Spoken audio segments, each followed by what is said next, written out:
I don't know if I'm back. But I restarted my computer.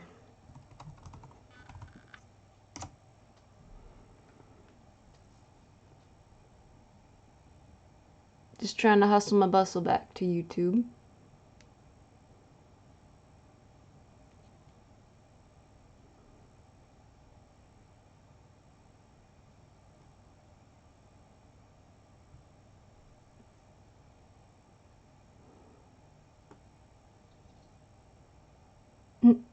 Yeah, I am back. Okay, good.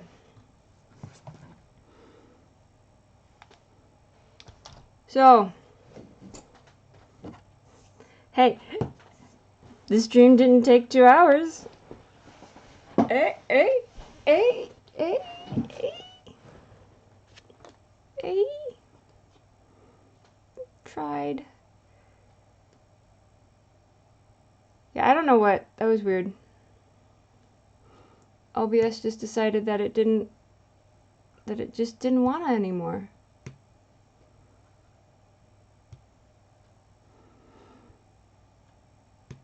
Sometimes, you know, some days I can't say I blame it.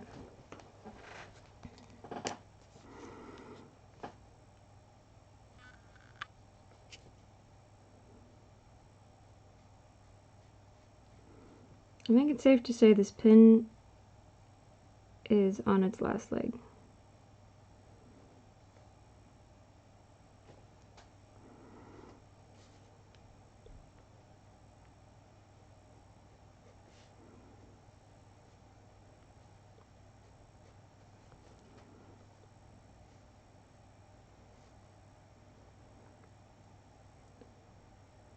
The captain was showing me her really, really cool jacket.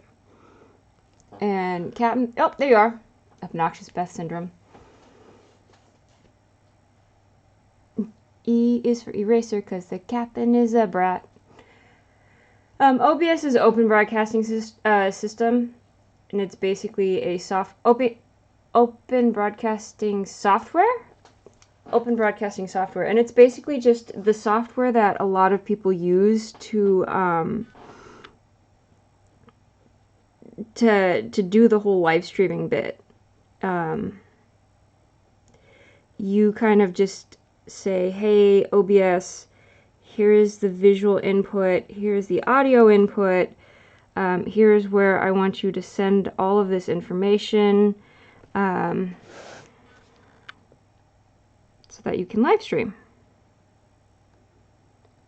Like you'll have your own unique code, and it'll send the information there, or it'll broadcast the information there.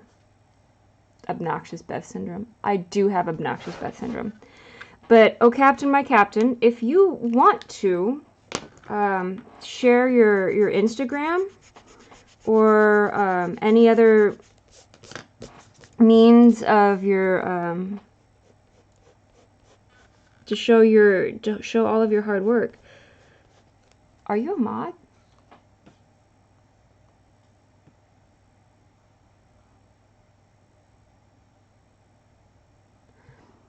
I don't know. I don't know what I'm going to do. I don't know if I'm going to do anything. I do know I want to do something with that caterpillar. Because I was really, I'm really stupidly proud of how that caterpillar came out. So, I know like enamel pins are really popular right now. I was going to see like maybe do an enamel pin with the caterpillar. I don't know.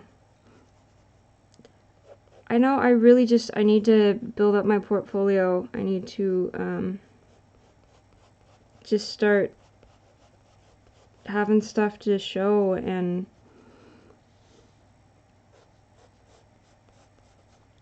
put myself back out there, because it's just, guys, I'm just tired all the dang time.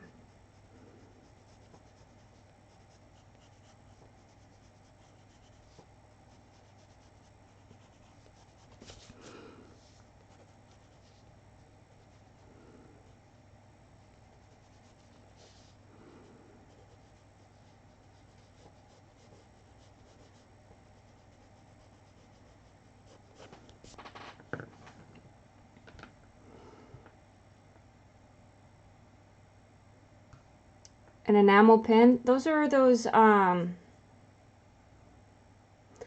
bad taste when you've been invited to do so. And I have invited and encouraged you to share.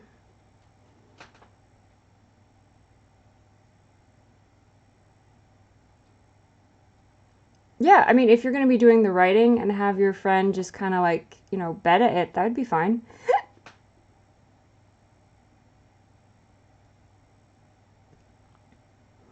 An enamel pin. You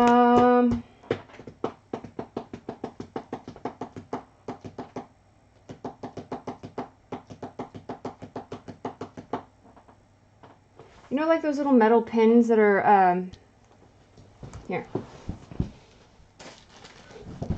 Nobody's allowed to laugh. Nobody's allowed to laugh, all right? Promise?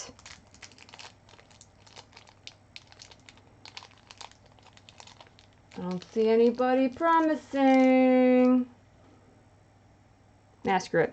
So this is kind of like an enamel pen.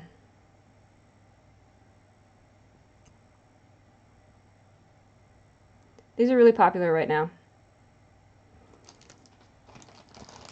But they're like actually in the shape of things. They're more sophisticated than a little rectangle. And so, things that... What scared me most as a kid, and it has to be something non-horror related, is something that still scares me to this day. And that's water. Not like, you know, I love to go swimming in the pool. And I'm a very strong swimmer. I've been swimming all my life. My mom said that they had me in the pool and swimming before they had me walking. So I've been swimming. I'm a strong swimmer. I'm a confident swimmer. When it comes to my capabilities as a swimmer, I'm confident and comfortable. But I am terrified of the lake. I'm terrified of lakes and rivers and oceans. People say, oh, it's because the water's not clear and you can't see it. And that could be it. I don't think I've ever gone anywhere where the lake, river, or water, or ocean, or what have you was clear. But that's not, I mean, like, that environment just terrifies me. I went to Australia when I was sixth grade, 7th grade. Yeah, 6th grade, the summer of 6th grade going on to 7th grade. I got to go to Australia with this student ambassador group, and we got to go to the Great Barrier Reef, and it was something that I was just so ecstatic over. I'm deathly afraid of the ocean and lakes and such, but I love the aquariums. Nothing makes me happier than going to an aquarium. Except perhaps for maybe when I get to go to the zoo. I love going to the zoo. But anyway,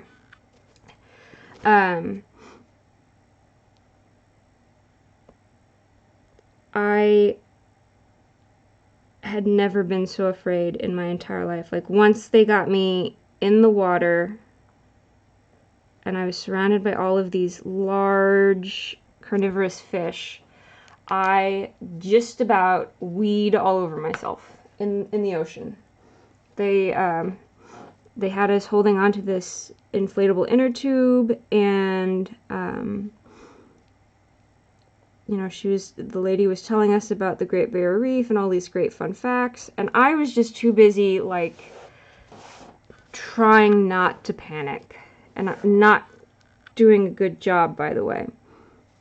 And the tour guide, bless her heart, she was a good sport.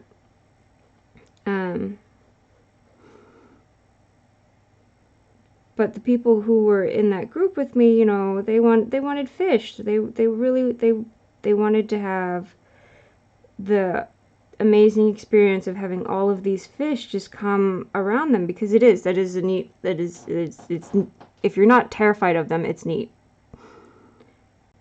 The photos are neat. So in the middle of this inner tube, despite my screaming and pleading, she dumps an entire bag of fish food, and it was just a feeding frenzy. And someone was like, "Hey Beth, look beside you," and I turned my head, and there's this giant fish whose head, he was just massive, and his teeth were as long as my fingers, and he was like that close to my face, and I screamed, and I screamed, and I screamed, and I screamed, and I think I actually left. I didn't let go of the inner tube, but when she said, "All right, guys, we can start heading towards heading back towards the boat," I'm pretty sure I just like just I don't think I'd ever moved so fast in my life. I was done. Liz was not having that.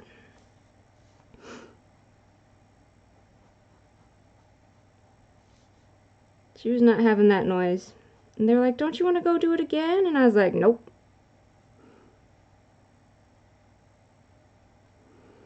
I got dressed. I had myself a couple ginger beers, a couple ginger ales, and I I kind of gave myself a hard time for being so afraid. They had a special spot where you could go down and watch the snorkelers, and I tried to go down to watch the snorkelers, and I had a panic attack. Not a full-fledged panic attack, but it felt like a panic attack at the time.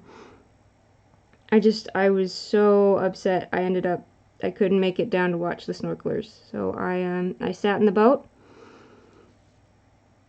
and endured people ridiculing me until we got to ride back to mainland. And along the mainland trip back, about 75% of the people on the boat got seasick because we hit some really bad waters. But I didn't. Oh, bye, Captain. Have a good night.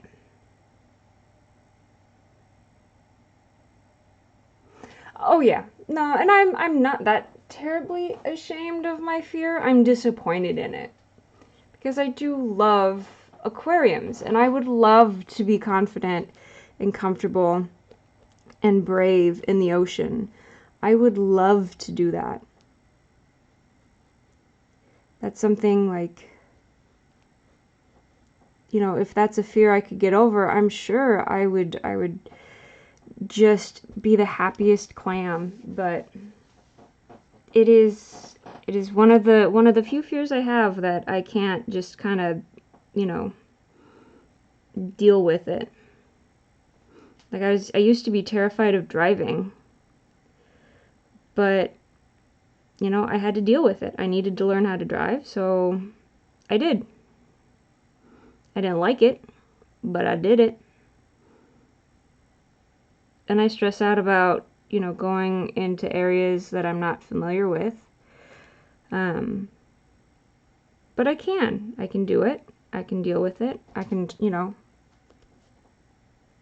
I can logic my way through it. The ocean, the river, the lake, nah. Put me in a swimming pool and I'm good to go.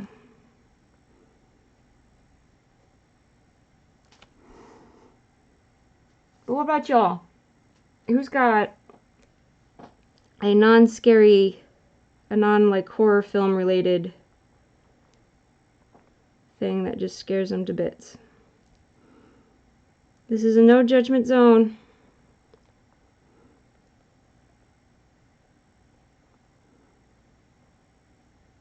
Anybody have a fear of clowns? I know that one's a common one. I didn't get it myself, but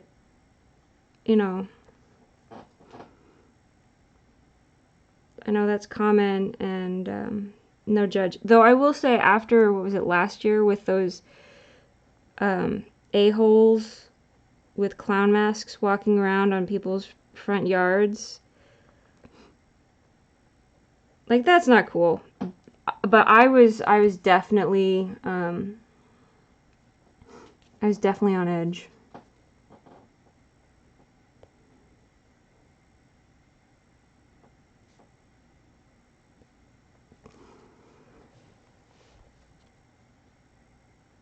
I'm not too happy with his feet, but I'm definitely a lot happier with them now than I was when they were tree stumps.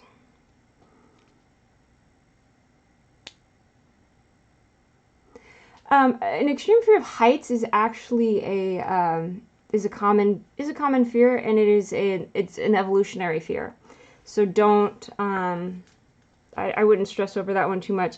And it's some believe it stems from mankind's, when we were still more like primate. It stems back from, the fear of falling out of a tree.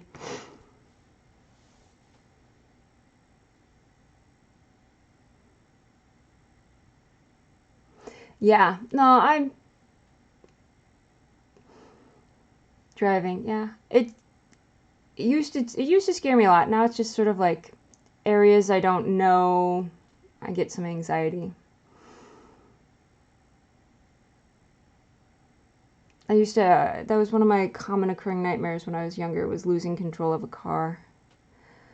What is a movie or a TV show that spooked me? I don't scare easily as far as movies or TV shows go. I really don't. I'm that one person, when I go to a movie, I'm that person who doesn't jump scare. Like, I'll be affected by a jump scare, like a loud noise, but I consider that cheap and cheating. But the one movie I saw that truly, truly scared me, that, I mean, like, I had to walk out of the room, was A Space Odyssey. I just up and noped my way out of that one. Stairs, yeah, I could see that. What's your opinion on escalators? I had a hard time with escalators for the long. I still kind of do. I always have to have a really good firm grasp on the bar, and like I watch the platforms, but I fell down one. I fell down one once, and so that's my fear of escalators. Why I'm afraid of Space Odyssey? Is it Space Odyssey 2001, 2011?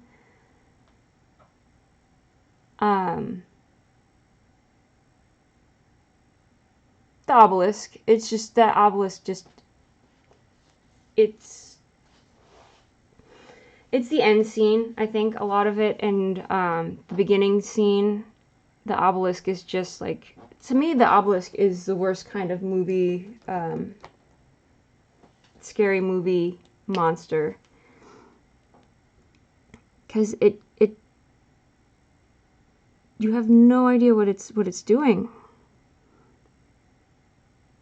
what's going on with it, and the music in it, the screaming cicadas, and yeah, the screaming cicadas always put me on edge. And then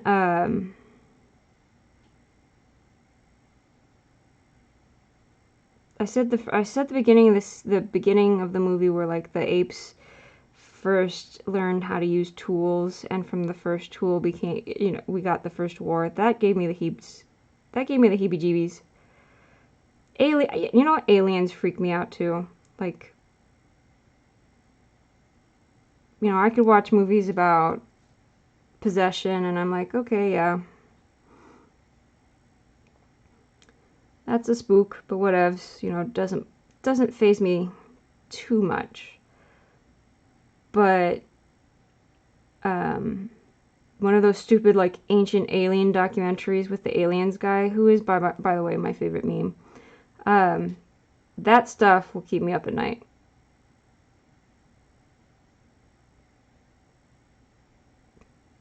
There is no I want to believe. There is a I do believe and it scares me.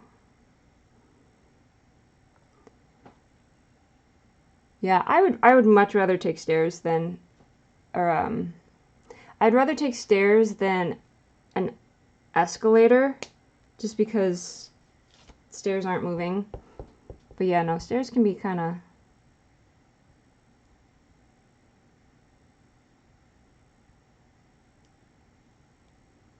Huh. That makes sense, Suri. That sounds kind of like it kind of ties in with the fear of falling.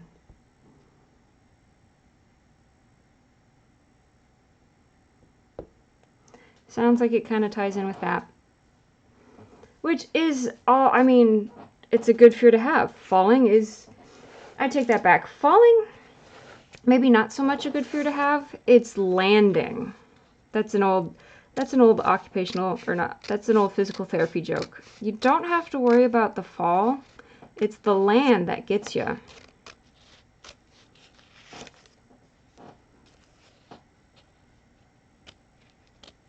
I didn't say it was a good occupational, or, you know, a physical therapy. Didn't say it was a good physical therapy joke, just that it was, you know, one we made often. But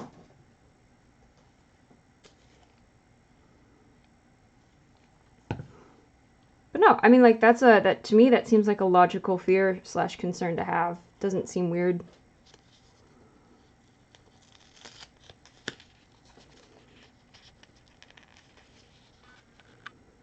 I don't know. I've always found that fear is one of those things, it doesn't have to be rational. You know, people are afraid, and fear is terrible.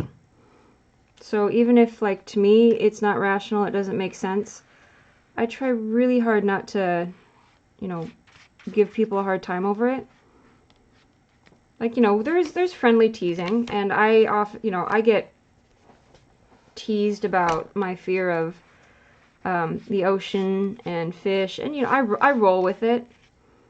I just turn around and share images of snakes and spiders because you know, the people who seem to tease me the most about my fear of the ocean, rivers and waters, lakes and fish seem to be the people who are afraid of spiders and snakes. So, two things I'm not afraid of.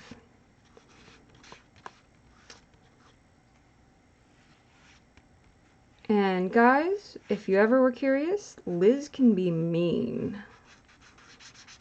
Liz can be downright all kinds of mean.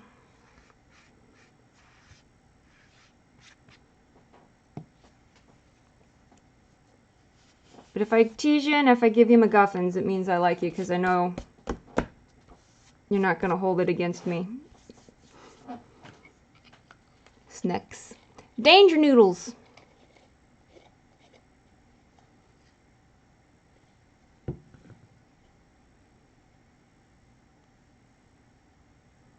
Oh, sure. No, I hear you, man.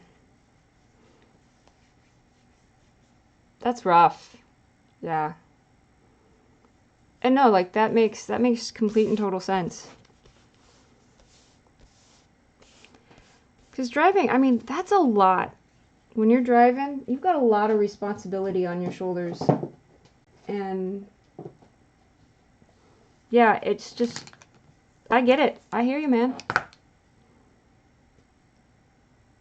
Your older sister has a ball python named Kitty. That is the best name for a ball python. One of my best friends, she had, I don't know if he's still around. A ball python named Loki, L-O-K-I, because he was just so low-key. You know, he was just so chill. He was her chill buddy. That was always her favorite pun. Loki's just so low-key, you know. Yeah, you hipster. No, that was back before hipster was a thing. Yeah, you hippie. Okay, guys, so I think it's our 0.35 that's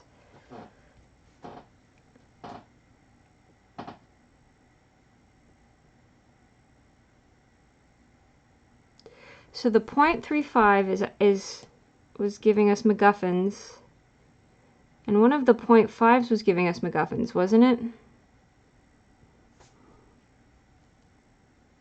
I might have to look into some replacements. I've got, you know, I like to try out different brands. Like these I got on clearance from Hobby Lobby. Oh, dang. You teeny. 0.02. So that's probably like a 0.005. But those I got on clearance from Hobby Lobby.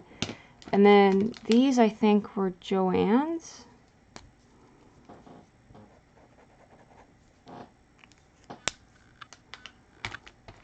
Then my Prismas.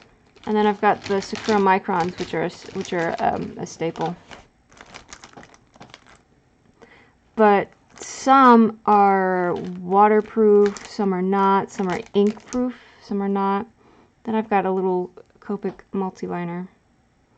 This came in a package of markers I got. It was I think it was the gray set.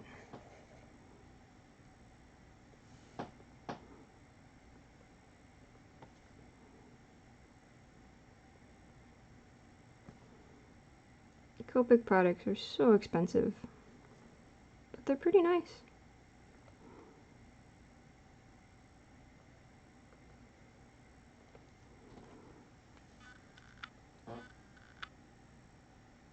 I think snakes have cute faces.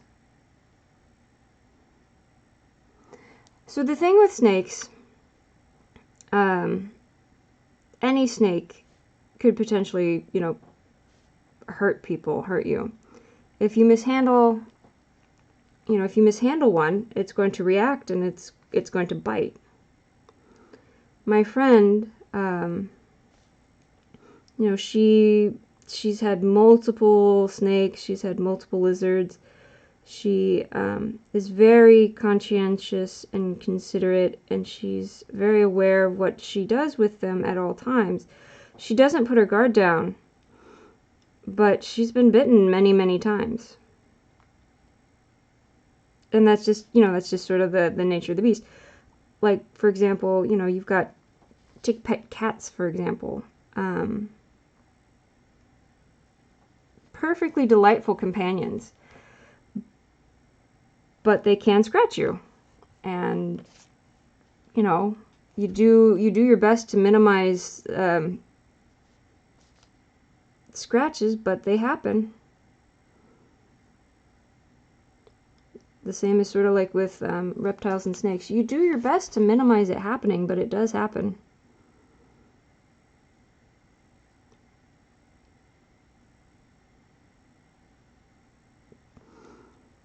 A companion that I recommend, and people usually look at me funny, I recommend rats, especially for starter pets. Because they're social, and they're very smart. You can train them. They're pretty clean, all things said. I mean, you know, they live in a cage, so depending on how often you clean their cage will affect, you know, that. But they're rather clean animals. They groom themselves about as often as cats do. And they are social, as I said, they're sociable.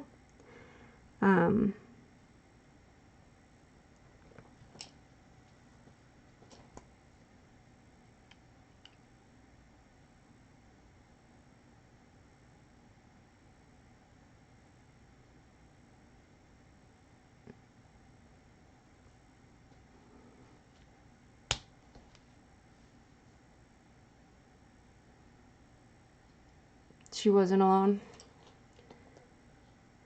I'm sorry, Suri, that's rough.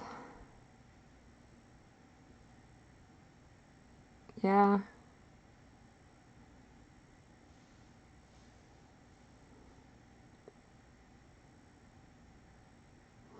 No, I know what you mean. Like, that's that's something kind of, you know, she had someone with her, which is a comfort. It's, you know, it's still a tough topic, and it's still rough, and it still hurts. But, you know, she had that. She had someone with her. And I have no idea how old her snake is. She had the little guy. He was not little. He was longer than she was tall. And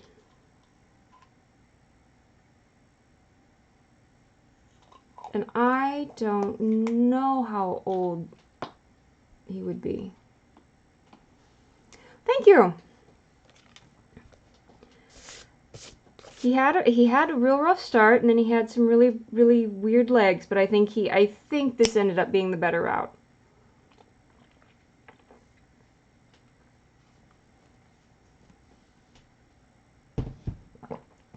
Don't tell the captain I said so, but I think she did a good call by nagging until I drew hooves.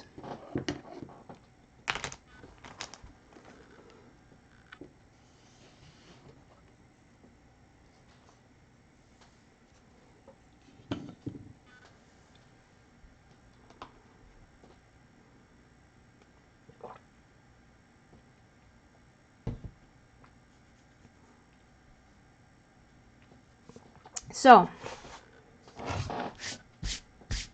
what's tomorrow's letter? F? Yeah, F. Shall we take a few moments to discuss the letter F today?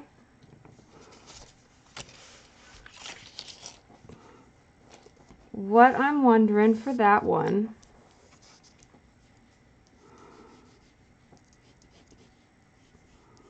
I could do F for fox.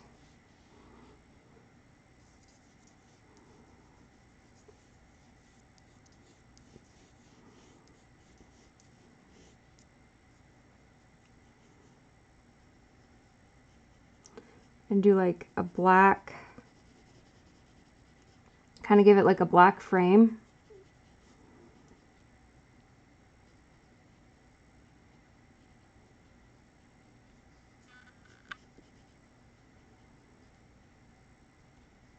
And the fox itself would have a white body.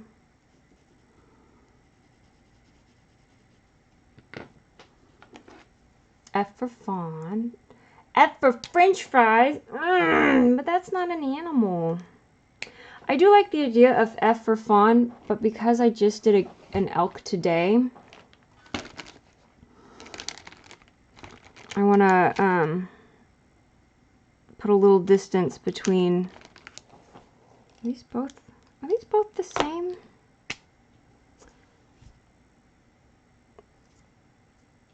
A little, oh no! A little distance between me and the deer buddies.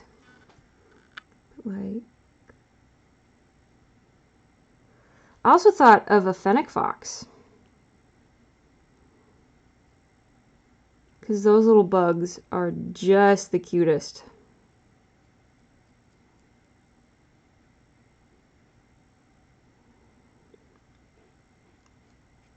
Actually, you know what, guys?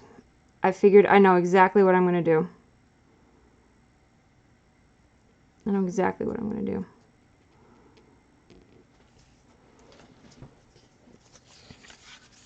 You like fox, to be honest? F for French poodle. Not a new little fox.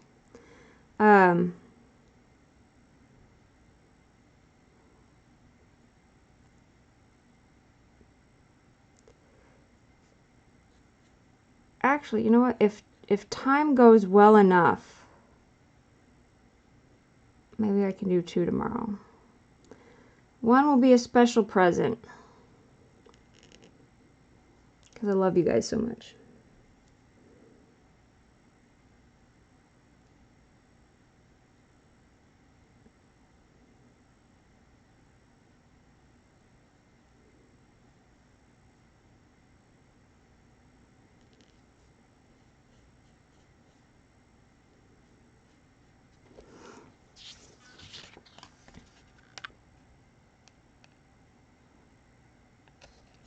Maybe. Can you see it? There we go. Like that. Little buddy kind of just curled up behind his tail.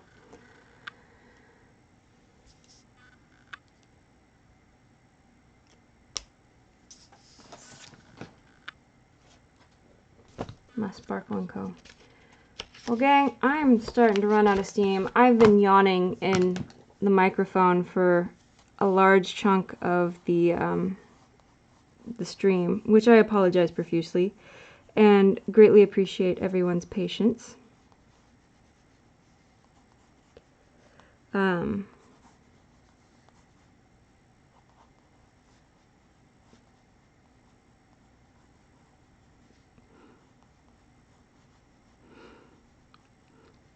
I'm kind of excited for tomorrow's little surprise. I'm gonna call it a surprise.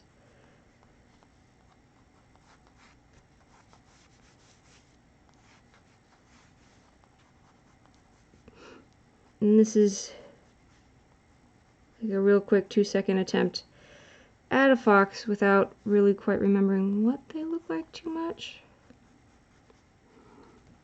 Actually, sir, I've drawn a couple of foxes.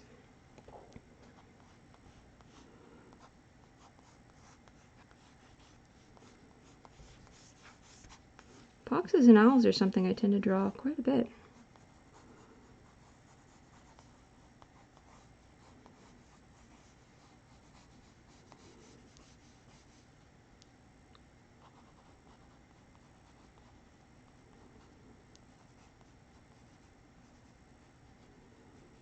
I'm tired, but I still just keep drawing. Such is the life of someone who draws.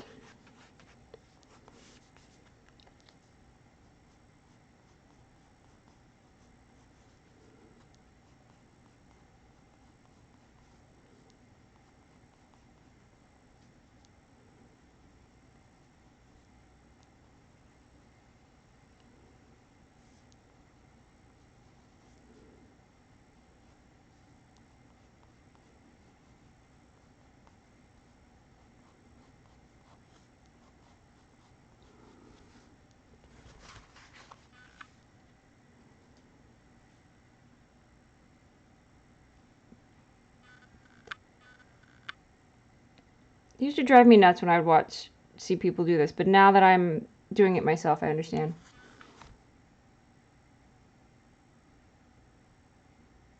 Oh yeah, my little raccoon buddy, yeah, he's doing pretty well. I haven't done too much with him in a while. But yeah, no, I'm still pretty fond of him. He's got pals now. He's got an ermine bounty hunter friend, a possum paladin, and a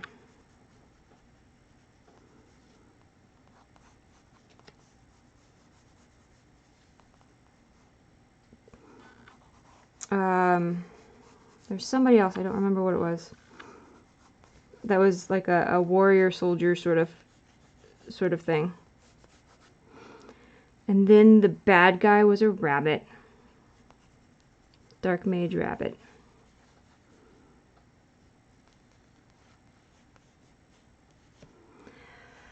Okay, kids. Well, I'm done. I am so ready to just go to bed. I've got a headache brewing. So I'm going to drink some water. I'm going to take a little Tylenol. I'm going to put this brush pen in my... yeah, I know, he got a posse. Squad goals. I'm going to go take my... My brush pens are multiplying.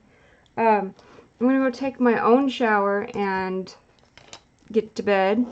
But thank you for coming out and hanging out with us, with me and little Bean Pal.